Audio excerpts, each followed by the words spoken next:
Okay, hello, I'm here. My name is Shayla Little Maclean with Demo Magazine, and I am here with Medieval Found Footage from London, Ontario.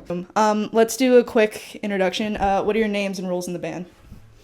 I'm JJ, I play drums. I'm Caden, I do vocals and play guitar. I'm Oliver, I play guitar. I'm Brooke, I play bass. Perfect. This is a Demo Magazine Medieval Found Footage interview. It's going to be really good. I'm very excited. Thank you for giving me your time of day. We're happy to be here. Yay, in this back room in the church. All right, off the bat, here's a question that some people really don't like to answer. How would you try to describe Medieval Found Footage to someone who's never heard of you? I just say punk rock. I tell people we're a punk rock band because the layman knows what punk is, and most people don't know what noise rock is. That's what you say. Yeah, I say punk rock. Okay. Well, that's probably, we play punk shows, we play with punk bands. Yeah. It's just the easiest way to describe it. But I mean, if you have a different phrase you prefer to use. I've normally just said noise rock, and then people ask, what is that? And I just say, hard to explain. And then Take a guess. Yeah. Yeah, it depends who I'm talking to. Right. Different people get different answers, My coworkers, to them, it's a rock band. Maybe to my grandparents or something like that, I would call it an ensemble or a group. And they go, is there a fiddle? And I go, yes.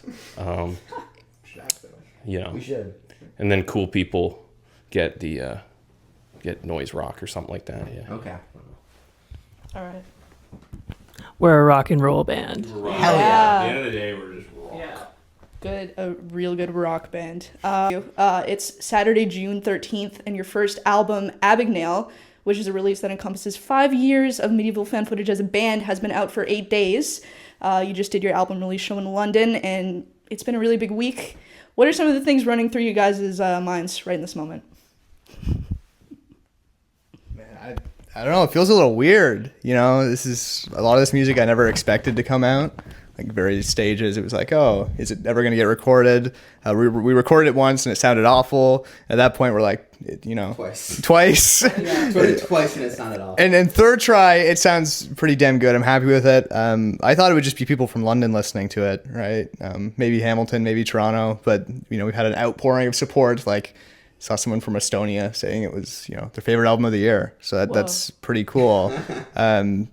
It's a little uncomfortable having a ton of eyes on you, at least a ton of eyes in terms of like a local band, but it's good. I'm glad people are as happy with it as I am. I don't know. Any words from anyone else? Yeah. No, you don't got any words? You just restate the question. You're the words guy. I am. It's just how are you guys feeling after you just have, like, this album is really big. It encompasses, like, so much. I don't know. Big feelings? Ready to... I don't know if I should say this publicly. Ready to move on. Yeah. I don't know. We've been playing these songs for so long, Right. I mean, to be a bit of a historian of the band that I'm in, like, we've been playing Greeter for 4 years, Right. And then, like, most of these other songs for 3 years. The only song on the record that was even written with this guy here was Spokane. Mm-hmm. Other than that, all that stuff is just, like, our high school backlog. Yeah. So, like, to us, it's like we love the songs, but, like, we're ready to, like, write new stuff. Yeah, and to add on to that, I mean, we played Greeter at our last day of high school. Yes. At least Caden and I. I don't know if it was the last day, but we blew out a speaker, and it was like, that was a fun experience. But PAs, yeah.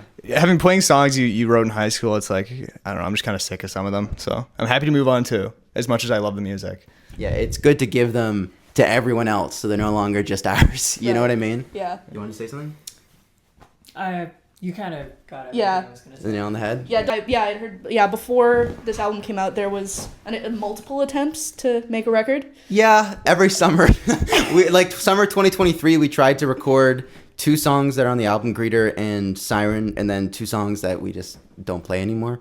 And then the other summer, when we were, like, finishing up with our old drummer, we tried to record all the songs, not only as, like, a reservoir to refer to for whatever new drummer we got, but then also we were like, if it sounds good enough, we can put it out. Mm-hmm. Unfortunately, it did not sound good enough. So we ended up re-recording it.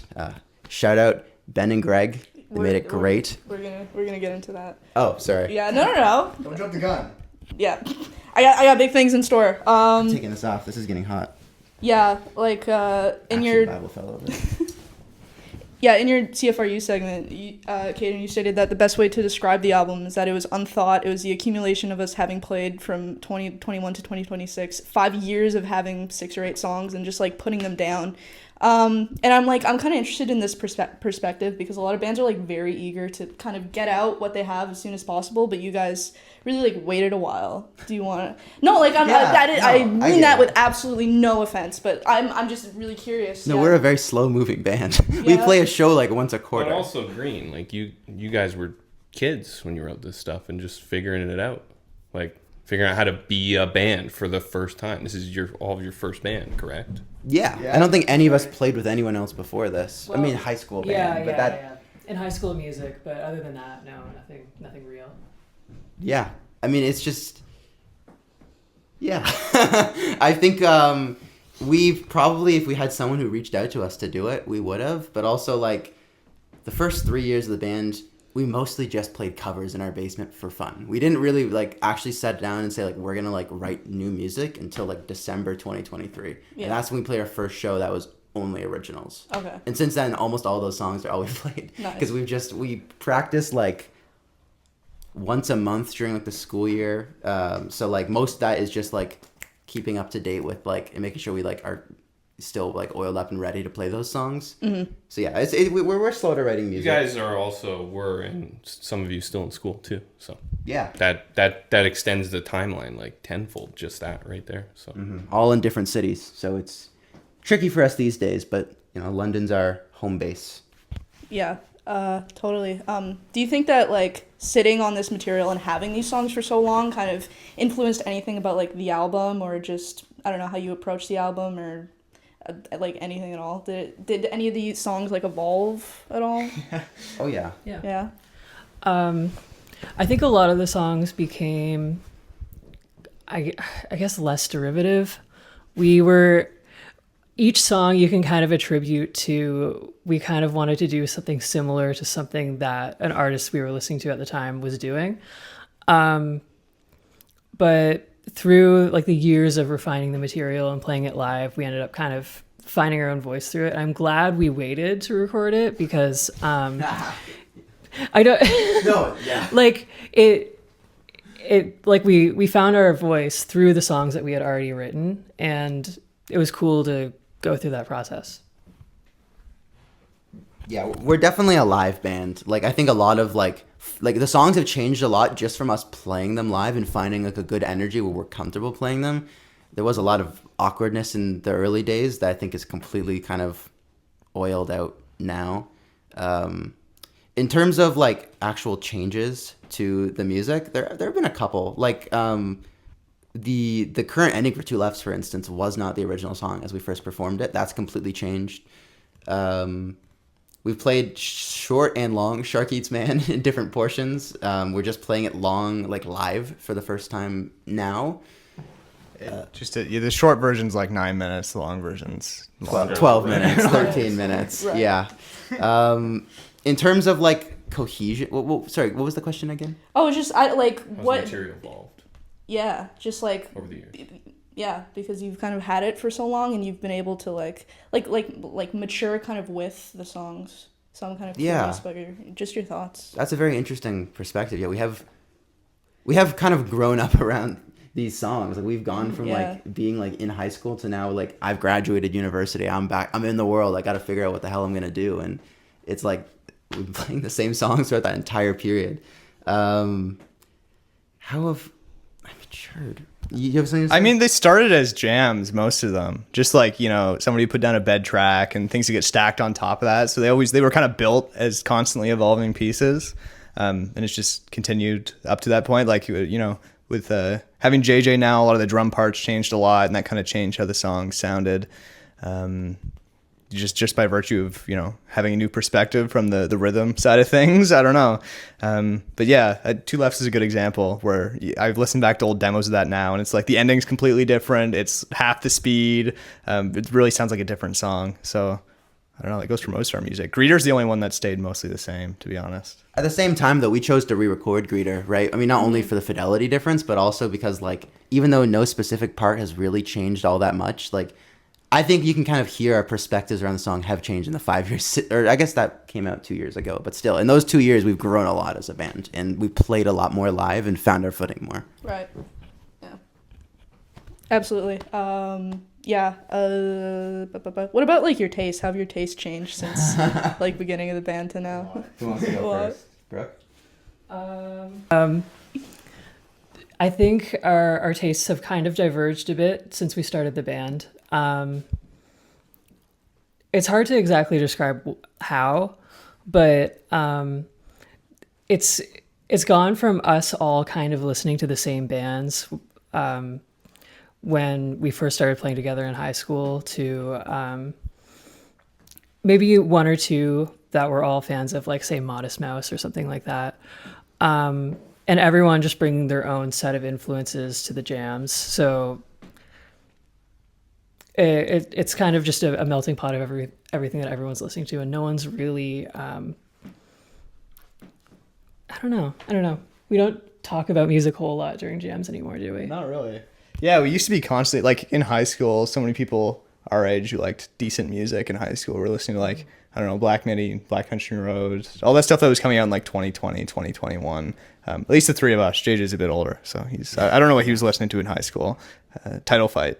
But I don't know. We all, yeah, like Brooke said, we all went from listening to those sort of bands, and it shows in our music. I think we wear that influence for the early songs on our sleeve to, like, now I'm listening to completely different stuff. I don't know. I like screamo and death metal now, and Caden's listening to Chet Baker, and Brooke likes her electronic. Like, I don't know. We all like she said, a core group of bands, like Modest Mouse a lot, Shellac. I don't know. But yeah, I think, like she said, everyone's diverged a bit in terms of taste. It's been a good thing, honestly, because, like, it means that we can play these songs that in some ways are a bit high school derivative in terms of, like, oh, we just want to be like these bands we love. But now that we don't necessarily love them anymore, or ever, like, even if we don't hate them, like, that we don't listen to them actively anymore, we can kind of create the distance in the way that we play them, right. Which I think shows personally. Yeah. Is there anything that didn't make it onto the album, like Zios, or yeah, or what about Pete's Christmas and Home Alone? Well, Zios is on the album only through a line in Siren. We sang to Zios all night long. Yes. Yeah, that was. How do you know about that? Was that the first song we wrote? Yeah. Well, that song my parents really wanted on the album. They love that one because it's so poppy. Okay. Right? Because that one's like, it's pretty much just me using the whammy bar, or the tremolo bar. Kevin Shields. Yeah, I'm just doing like a MBV thing, but with no reverse reverb. It's just like distortion. That's the whole thing. Yeah. We retired that one a little while ago. We originally, when we recorded it last time, we did end up recording the song. So not last summer, but the summer we recorded it with our old drummer. We considered the idea of never putting it on the album, but putting it as like a B-side to a Siren single. Mm-hmm. Yeah, that song's just it's I have no animosity towards it. You know, I think it's fine. It's just not us. It's anymore. just one you've grown out of because you've kind of grown up, I guess. Is that, would you say so? Yeah. Yeah. I think for something like, because we have two Christmas songs, like you said, Pete's Christmas, and then one called Home Alone. Maybe we'll come back to those one day as like a single like a Christmas single we'll just drop, because I like those songs still. I think Oliver doesn't necessarily love them. You might hear him someday on the CD box set. JJ, have you ever even heard Home Alone, or like those two Christmas songs? Somebody played it for me at a jam once. Yeah, when we were getting hot chocolate at Subsector. Yeah, I thought it was amazing. Yeah, he wants to play. We never played it with him. We can record them. I'm down for that. Okay, maybe next Christmas. Who knows? All right. One day. Dude, I'm excited for the Christmas single. Yeah. How did you guys know it was time to hit the studio for real this time? What sparked it? You set a day, or else you plan a day, because these things don't happen if you don't. So you pick a day, and then you just, all right, that's it. It's going to happen in January. On January 1st is when we went in the studio, and we're going to and you just Godric. grind Can't until stop you're it. ready. You just go, and then we had 4 marathon rehearsal days before. We had a couple jams in the months prior, but you guys were very busy with school. So we essentially rehearsed that record in 4 days and just went in and played it in two. played it in two, did all the bed tracks in two and vocals on the third, and then mixed revised after that. It was pretty good, pretty efficient. Ben's the man for that kind of stuff. Yeah. We were itching to get in as soon as we could, just because we were like, as we said, we've tried so much time with this material. We're just ready to be like done with it and have a version that we're all like proud of and happy of. Yeah, I think anyway, like me personally, I knew this was gonna be the last shot. Like if it didn't turn out well this time, I was done, to be honest, because like I wasn't gonna go in a fourth time and record these songs. I was like kind of sick of playing, right? Yeah. So like, you know, it was do or die, and we Didn't did, and it went pretty well. So I don't know. I'm happy with how they sound, and we had some nice cold days in Goderich in the winter, and Caden had a cat allergy, so he was hacking. He was hacking the entire time, and he couldn't sing. But It's all right. Greg gave me some pills, so I was fine. Right. legal pills. Yeah. Sorry, not the illegal kind of allergy medicine. Yeah. Absolutely. I remember the cat's name was Milo, right? Oh, such a sweet cat. Yeah. I love cats. I wish I wasn't allergic to them. Yeah. That is very nice. I wanted to talk really briefly about your show last night in London because I thought that was like a really cool bill. You got Citizenry, which is a project from Mike Wallace, former drummer of Canadian psych rock band Women. You guys big Women fans? How'd this lineup come about? I love Women. I don't know. Actually, the lineup came about. JJ can talk about that. But yeah, Women's one of my favorite bands of Canadian bands ever. So we originally had the show booked, and then the venue. Citizenry contacted the venue, and then we got together with the venue and the promoter and Kellen, and we just said, why don't we put it all together? So it was a lot of music, five bands total, but no, Citizenry were great, Bad Time were great. Bad Time were really good. Yeah. Bank of America stole the goddamn show, wiped us off the stage at 12:30 in the morning. They're absolutely incredible. Wild. Yeah. That's how that came about. Yeah, no, he's playing it a little bit humble. I mean, when I remember him coming over How to me. so? I mean, you came over to me and you like whispered in my ear, Mike Wallace is playing my kit. I was geeking out for sure. I was geeking out. I'm like, I thought for sure he'd come up with his own kit, and he's just like, no. I'll use whatever's backlined, and it was like, yeah. My drum kit is now worth more. Yeah, exactly. Like a couple $100. originally July Talks drum kits. Now it's No longer. Its value has skyrocketed now. So. Yeah. Anyone else want to talk about the bill? I don't know. Like I said, Bad Time. I didn't know what to expect. They're from Belgium, I think, and they absolutely killed it. They were like, I don't know, Molchad Doma meets like some egg punky dancey stuff. It was sick. I really loved it. Citizenry is awesome. I danced my heart out. I love nice diverse bills. I like that about noise rock shows or noise shows. You get like sometimes you get a noise band, electronic artist, some fucking dance thing. I don't know. You get like absolutely anything on a noise bill, and it's always cool. So Sure. yeah. And obviously opening, like having an opener be public health is a bit daunting to go right after. It was a great. It was a great night. It was it was like such a great turnout, and everyone was very, very enthusiastic about the record. So it was very affirming, especially like right when we start getting RYM traction. It's like, oh, we first got our first hate comments. Cool, we're a real band now. Where are you getting hate? Like on our RYM, but that's what RYM is, right? yeah, there's like 2 reviews for like Minimana on RYM, and one is like like it lost me on Porcupine, dude. There's one that's just like a 1 star, and it just says this this sucks. Didn't listen. People are assholes on that site, but like it's a great place for music discovery. So it's like, but like it was very nice to after that in person have all these people come out and be very enthusiastic. It was like, having Slash Needs say like great album, and I was like, cool. They were there. Yeah. Ooh, Dusty. Nice. Very nice. Yeah, I can never be mad at RYM, just because I spent a lot of my teenage years on that site, and I just know it. That's just how they are, and it's kind of charming to have that happen to something that you made. Raised by the internet. Yeah, exactly. Yeah, totally. Do you guys feel like you have like a little bit of like a community around yourselves as a band, especially in like London? Like, do you feel like you have that? Does it feel good? Like, I don't know. London kind of has a very fertile community right First now. size, yeah. And just the right kind of enthusiastic people in the right place at the right time. So I don't feel that everybody gathered for us. It was just a really fun night at the best, frankly, as far as I'm concerned, the best place to play a show in London, Honey Dip Bar. So yeah, Very few. yeah. London, Egg Punk City. Show up to it. Don't say that. Yeah. Noise. I keep hearing that, I keep hearing that London, Ontario is like the noise capital of the world. And I thought that was just like a saying. And then I like an hour ago I said that. And then Jack Hanover was like, yeah, it was the birth because of this band and this band. But I like forgot which bands he was saying. Do you guys know what's the legend? What's the legend behind the birth of noise rock in London, Ontario? This band right here. There you go. You know what? I don't have to explain it because there's a great filmmaker in London named Adriana who made a very good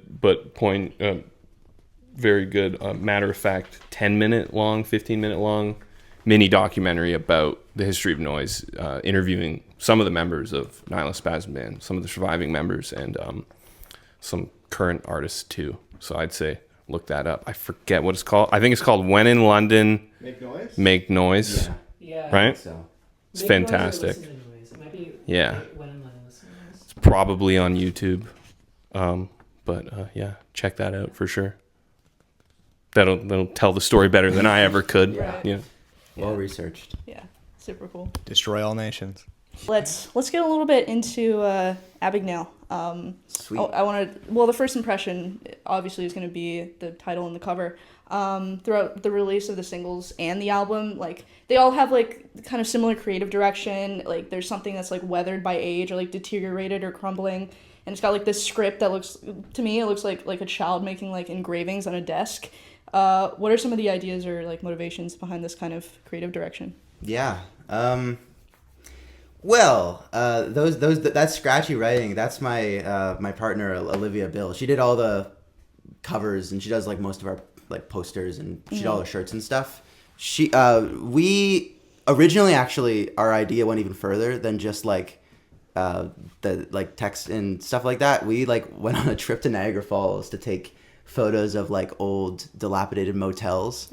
Unfortunately, I fucked up the developing. I developed it myself and it didn't go well. So we ended up just using photos from our archives. But yeah, I would say that the direction like leans towards like the like kind of like urban decay, specifically just because I think we, at least the lyrics write about a kind of rotten postmodern state of the world where like all the infrastructure, everything we're around just feels like it's only ever going backwards. You know what I mean? And I think the lyrics reflect that most of the time. Some songs maybe are a bit more fantastical than that, but I think at the end of the day it's like a lot of it is about kind of the idea of living in like an entire nation that just sort of feels like it's just slowly going back in time, but like without updating anything. Yeah, all the mid-century modern homes are just crumbling. Yeah. They're just falling apart, and yeah. Well, Yeah. do you want to talk about the Spokane? Yeah, I wasn't, Caden and Olivia were the ones doing most of the art direction, but like, I mean, I think that speaks to all of us, and we were on the same page with what they were doing with the album art and everything. But yeah, I took the photo from the Spokane cover.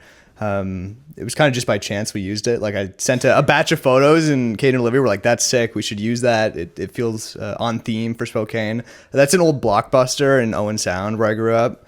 The only Blockbuster I know of that's still standing, like it's closed. It's been shuttered for 15 years. It was one of the last open in Canada. I remember going there as a kid in like 2007, right before they started completely shuttering them, but it's still standing and it's like just absolutely falling apart. Owen Sound's kind of a community that's falling apart in a lot of ways. It hasn't grown since 1980.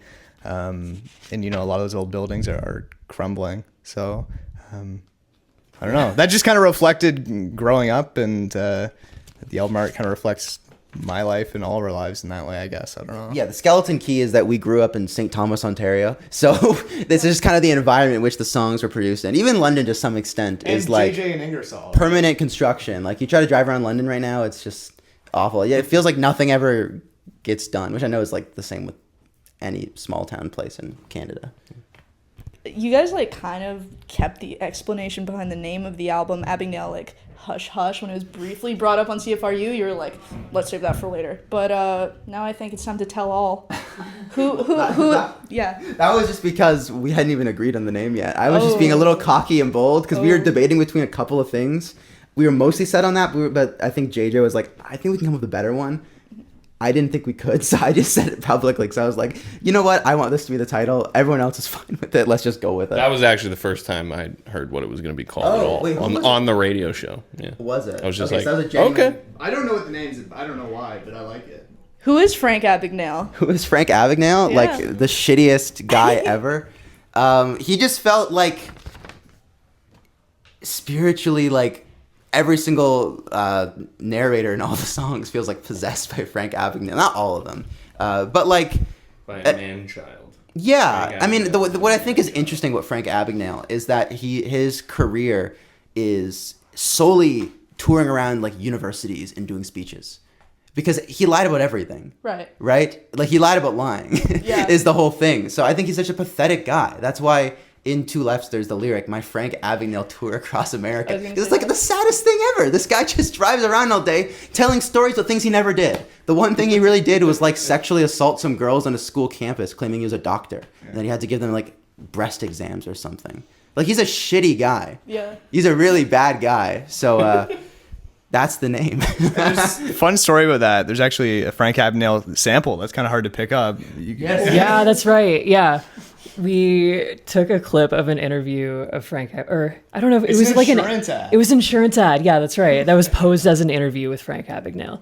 And we just threw it into like a wavetable synthesizer and chopped it up and threw it during like the guitar solo at the start, near the end of Diluted, just for background texture, I suppose. So he's in there. He's in the album. Yeah. Literally, like, almost sounds like a phone receiver or something. Yeah. Super cool. Yeah.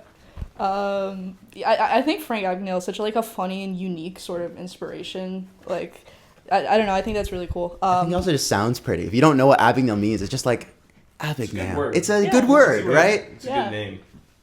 I'm big on good words that have awful. Like I nicknamed my dog Roach because I thought it just sounds kind of beautiful. If you don't know that it's like a bug, and my parents got mad at me. I guess. It's like kind of French, Roche. Yeah. It's like that Replacements album, Tim. It's like, who's Tim? What does it all mean? And I think Paul Westerberg just said, I just thought it was a really beautiful name, Tim. It's just a good name, good word. That's very Yeah. sweet. To all the Tims out there, your name's beautiful. I have an Uncle Tim. Shout out Uncle Tim. Shout out Uncle Tim. Shout out Uncle Tim. From Ingersoll. Really? So I must know him. Yeah. Talk about your growing up in Oh, Dingersall. no. What about the Cheese Museum? It's, the place to be. Yeah. Every kid who goes to school there gets forced to go there at least once to, I don't know, field trip day. It's like Yeah. for everybody's first field trip in Ingersoll. Really? Down to the Cheese Museum. Let's go. Because it was in walking distance from my elementary school. So Oh, you have to walk there? yeah, If I had to just walk down the to a road. field trip as a kid, I Small would've- town. I would've been Small so town. pissed. But when you're a kid, your legs are small, so it takes longer. It's like Exactly. 3 miles is like 10. Anyways, next question. All right. Okay. Oh yeah. I just wanted to ask, like, who's someone that all of you guys like find yourself inspired by as well, like regardless of it's like music related, but like your figures like Frank Abagnale, like he's just, even though he's like a shithead, he's a source of inspiration. I don't know. Is there anybody you guys just really like are keen on, like think about? I don't know. Think about that one for a second. It's a real thinker. He's a real thinker. We just like groups and I love bands, bands, and Yeah. it's really cool when you like an artist or a band or group so much that it kind of evaporates away the identity of the figure. Say there's a sole figure or like a leader of the group. We like bands where it's the more mysterious they are, the better. And that's hard to find in the internet age, but like, how cool it must have been to like find a record back in the day and just be like, who the fuck are these people? It doesn't even say on the back. They omitted that, But I think that's what we're drawn to, right? I think I can speak collectively. Yeah. I mean, only singular group I could point to who like, you know, they're not shitty people. They're great people and great music that we all really like. It's like Fugazi, Ian MacKaye, Guy Picciotto, Joe Lally. Who's the fourth person? I don't remember. But yeah, exactly. But yeah, great band. I don't know if it shows in our music a ton, but I think we all love Fugazi. Ian MacKaye has just said a historical example for how to just conduct yourself ethically, appropriately, and still, you know, be able to Make exceptional music. Yes. Make some of the best music of the 90s. I'd say if anybody's looking for a North Star, that's a pretty good Yeah. example of someone to look to and not fucking Lou Reed or whatever. You know? Yeah. It's just in the modern day, just trying Yeah. to like conduct a functioning rock band or a punk band or hardcore band. Like, look to guys like that, I'd say. Yeah. I agree. Ian MacKaye read my last piece. that was badass. Yep, I did a No way. yeah, and there was a short interview with Oliver. I sent it over to Ian MacKaye, and he said, "This is good, thank you." Excellent. Basically, so yeah, so now, and I said, "This is my interview with Oliver from Medieval Found Footage, a great band I like." And then Ian MacKaye read that, so Ian MacKaye, In some way, knows of your guys' existence. At least read the words medieval found footage. Yeah. At the very least, we know this much. And no one's forgetting those words when they read No. them. I think pretty much anybody can email him and he might respond. Right? Yeah. So we should try. No, you absolutely should. I would love a Discord house tour. That'd be great. He like straight up does those. Yep. Yeah. You can show up, and as long as he's not sweeping the porch, or maybe if he is sweeping the porch, maybe that's the best time. Anyways. Yeah, that was at a Black Eyes show, and that was exceptional. I love that band. I love it pretty much every Discord band, so yeah, I don't know. Discord is awesome. Okay, I want to talk about songs on the album Abigail. Shoot. I think, at least to me, I think like Diluted is going to be the song that people have the most like questions about. Like it feels, Same. it's very out there. It feels very confrontational, both like towards yourself and to the listener. I don't know, like what would you say the audience of this song is bearing witness to with all its confessions and frustrations? See, that's really hard to say because it's kind of like off the cuff. I'd say like on like a macro level, they're bearing witness to like a division of selves. I find myself fascinated with the concept of denial through the lyrics I write for Medieval Found Footage, specifically with the sort of mental war and coping people go through to justify something they know deep down to be true. Deluded is sort of like the most overt exploration of that concept. At its heart, it's about a guy losing a fight with his own mind in an attempt to ignore his own darkest thoughts or insecurities. He's essentially battling his own inner monologue, which has divorced itself from his personality and become its own agent, making it impossible for him to ignore any longer. He's the sort of person to try to fill up his life and stay as busy as possible as to not deal with the burden of being alone and thinking the issue is, no one is intervening in his crisis, leaving him alone in either overwhelming cacophony or vacuum-sealed silence, and all the while he's expected by the prospective listener to perform every thought flowing through his head. By the end, he's totally alienated the audience as well as himself. As the inner monologue gains prevalence, the narrator seems to almost devolve to the point of infancy. The intention was for the discomfort to come from watching someone's mind be laid out naked, in all its ugliness, and feeling complicit for the voyeuristic curiosity. Yeah. And I think we designed the song on kind of like a real level as a litmus test. Like we decided we were going to put it like we do in real life as the opener because we were like, if you can make it through this song, you get to unlock the rest of the album. You deserve it. Right. Yeah. Yeah. Anything else to say about Diluted? No, it was a lot of fun though. I don't Yeah. know. It was just you kind of get to let loose instrumentally, and we played it twice, so Caden could only do it twice, or he'd fry his vocals completely. And I thought the take that ends up on the record, I thought that was the practice tape.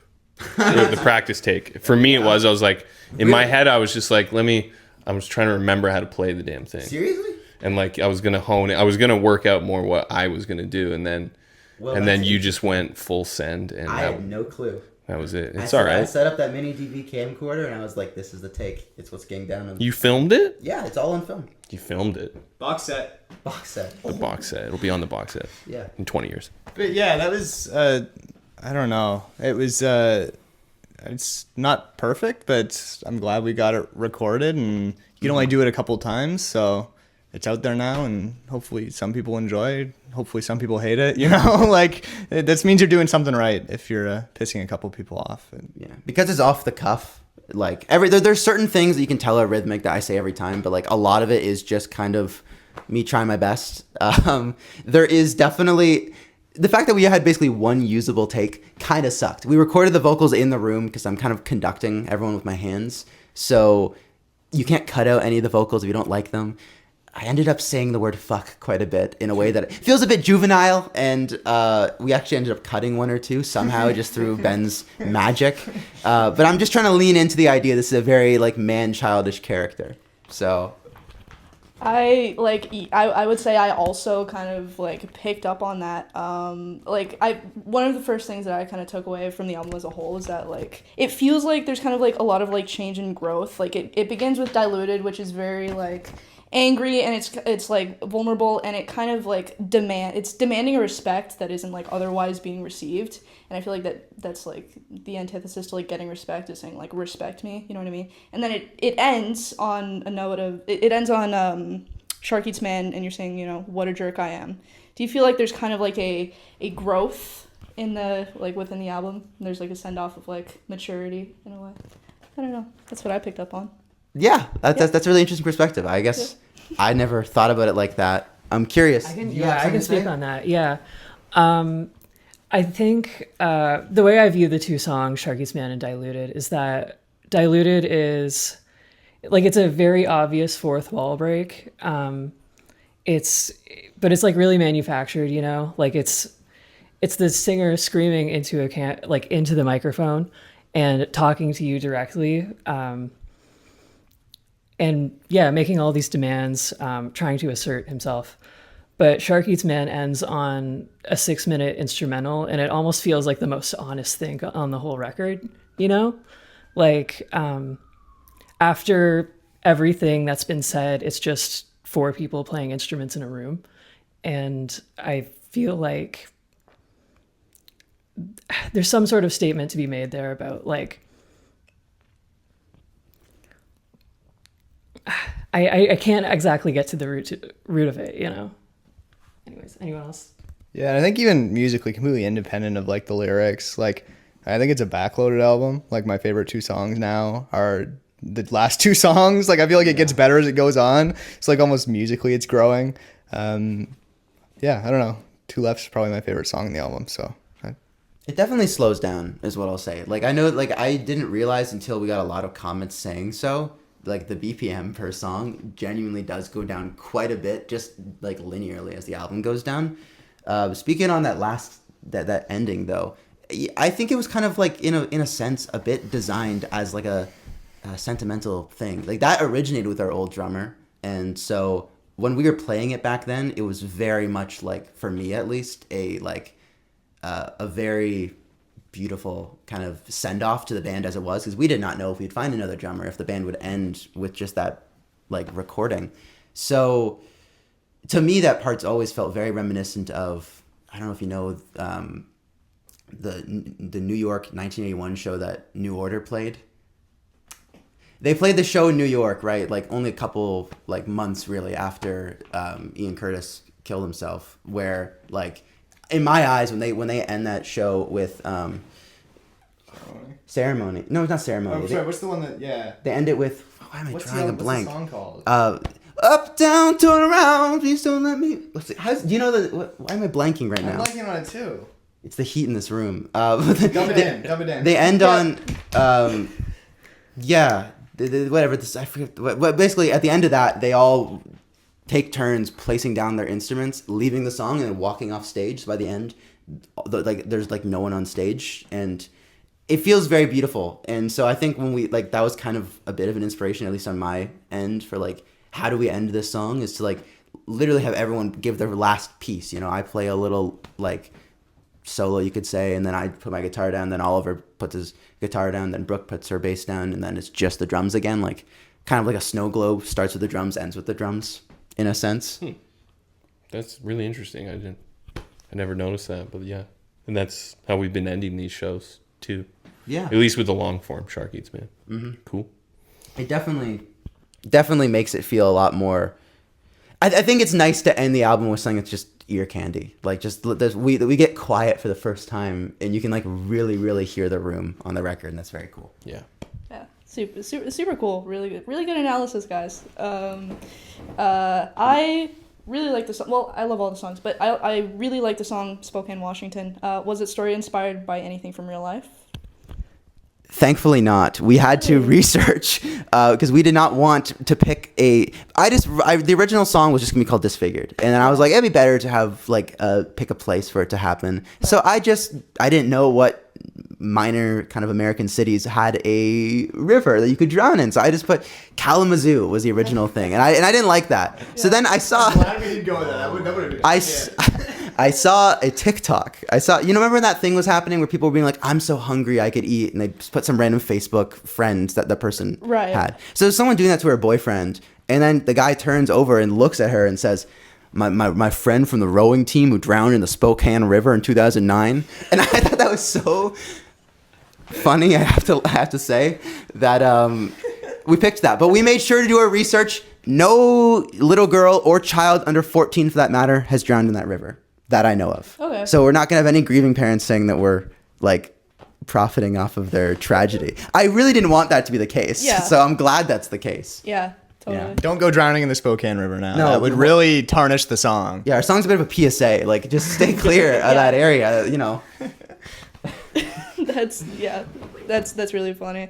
What's each of your guys' favorite songs on the album, and why?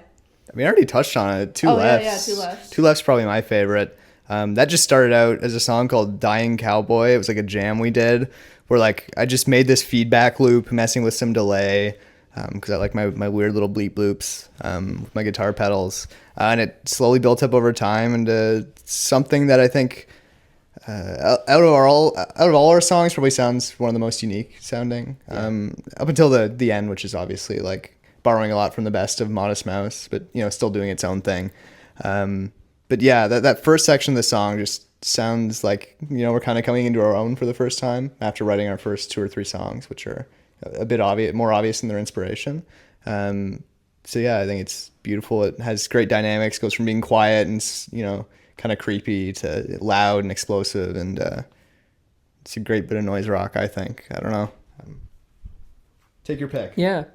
I don't know if I can really definitively say. It's bounced around so much, like through the process of recording and rehearsing and mixing the record. It's changed so many times. At one point I'd settled on Spokane just because like part of that's the excitement of writing something new, but with the record coming out, I think Shark Eats Man has become my favorite. Just because of the sentimentality of it, like that was mentioned earlier, Yeah, I mean, like in terms of, I really, really love Shark Eats Man. It's on the album by far the most personal I ever get. But yeah, I think Spokane is like a good kind of idea at the very least of like where we're going to go next, because it is the most recently written song. So I'm very excited whenever I hear it because it feels very fresh to me. Yeah, Shark Eats Man. Nice. What have you guys learned from doing this album, and like what do you guys want to improve on in whatever medieval fan footage is next? Sing in my range. A lot of these songs were written when I had a very different voice, so it's been very hard. I went for it on Siren, but it's sometimes I just gotta play it live, play it by ear, and sometimes I just sing lower than I have to, or than the song is recorded. Yeah, I think I want to be more diverse in my playing. Like a lot of these songs, I wasn't a great guitarist when I started writing them. So it's kind of me just messing around with a pedal or two, which is cool. But I think like with the newer stuff, kind of mixing all those bleep loops and cool pedal sounds with like actual, sick riffing. And I don't know. That's what I like about Spokane. I got this weird Velcro fuzz on it, and I make some weird sounds with it. But, I also have a really cool riff in there. Kind of want to do more of that, just be a bit more diverse in my guitar playing. I don't know. I coming out of the studio, I really enjoyed the overdub process, especially the collage section in Diluted, and all of the synth stuff that I did over the record, like on the end of Siren, Diluted, the start of Two Lefts. Like it's been really fun to arrange in ways that go beyond just a typical guitars, bass, drums, rock setup. And that's something that I really would like to do more of in the future if we get the opportunity. I agree. Yeah. Yeah. All right. Cool. Yeah, I want to talk about recording a little bit. So yeah, I already said it was done in Drift Studios in, do you pronounce it Godric or Godrich? Godrich. We say Godrich, but I don't know. Godrich is the correct pronunciation. Is it? Yes. Okay. Yeah, in Godrich. My girlfriend worked at the museum. She knows. Okay. Yeah, she's got the elders telling her how to pronounce it. Yeah. Okay, yeah, in Godrich from January 1st to 3rd, 2026? Yep. Yep. Yeah, what made you like really want to do it in Drift Studios in Godrich? Was it just kind of we really gotta, like JJ, you said before, like you gotta set the date, you gotta do it, Yeah. just kind of like that? That's Yeah, in terms of Drift, like we just knew we wanted to work with Ben, and then Ben said, well, I know a guy named Greg, and he's got a studio in Godrich. And I think they both went to school at OER together. Yep. And graduated around the same time. So it just, the studio was available and kind of came with Ben's work and was recommended by Ben. So we just said, sure. You know, they cut us a nice deal, and we went up there. It was only an hour away from London. There's not many more studios you can just go and, as a freelance engineer and band, walk in and just record at. So to have these, to have this new spot with Greg's spot and Ben, very enthusiastic younger guys, like it was fantastic. So yeah. Yeah, this is, I guess, a little bit of a long-winded question, but I think it's kind of fun because I talked a bit with Ben Miles a few months back when I interviewed Public Health because, I brought up him recording your album because I found something that JJ said during the CFRU segment, like, really funny. You said that, like, before you knew how to, like, tackle recording a medieval found footage record, you heard the recently released Minimata and said, you know, who did that, who recorded that? Let's get him to do our album. Yeah. And that guy was Ben Miles. And so I asked Ben Miles about it. I asked him, like, what does he think he does well in producing a record? And he said that his style of recording is more so, like, letting a band sound like how they really are. And a lot of music being recorded today is coming from a place of people going to a studio and the producers trying to make everything perfect, turn the band into something they don't actually sound like. But if you take a band, this is his words, if you take a band like Medieval Found Footage, which is a very good band, and you make it sound like how it actually sounds, it's just going to sound good. And so the Medieval Found Footage album is going to sound good because they're just a very good band. I remember reading that, Glade. Yeah. Everything he just said there, the moment I heard the first Public Health song, I was able to distill all of that just based on the aesthetic and the style of recording and the way it was mixed and everything. I knew right away that it was a very honest recording and that we'd be in good hands with someone like that, you know. So yeah, it was great being in the studio. It was like, you know, he would sit back and let us record, and when it came time to do overdubs or, you know, do a second take or whatever, you know, he'd give minor inputs, things he thought, you know, could improve the recording, just small things, and those small things add so much, and you know, all his input was great, and I think it shows. Yeah, I don't know, it was great to work with.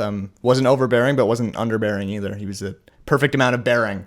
Yeah, I mean, we tracked an album in like pretty much almost 2 days. So if that says anything about how his work ethic is, just like very easy going and the very little roadblocks. You know what I mean? And we did lots of fun stuff. Like on Spokane, we were like, oh, we want this guitar to sound a little bit distorted, but like in the way that like a microphone compresses, not in like the way like a pedal does. So we ran the microphone feed through a like preamp. dirty preamp. Yeah, a preamp, and that's why it sounds like totally Destroyed. tinnitus. fried. Yeah.